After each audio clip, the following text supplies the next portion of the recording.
1970s, an increase in obesity. Then we had an increase in type 2 diabetes. And I think the most fascinating thing, the most promising thing I've heard in a long time is that you can actually start to reverse this disease by changing the diet. And I think what's interesting is that you have to understand that type 2 diabetes is largely a dietary disease. And so we treated it with drugs for a long time. And if you give drugs to a dietary disease, well, you're never going to fix it because you haven't identified the core problem and fixed it. You need to change the diet to fix that dietary problem, then the disease goes away.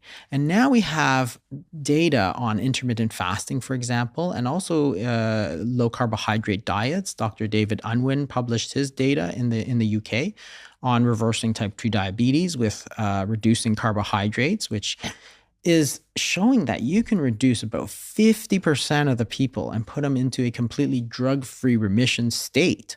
Like basically cure 50% of those type 2 diabetics who are at risk of cancer, at risk of heart disease, at risk of strokes, at risk of blindness, at risk of kidney disease, nerve damage, infections. All these people you can fix just by changing their diet, either cutting down the carbohydrates or using intermittent fasting. And it's free. And anybody can do it.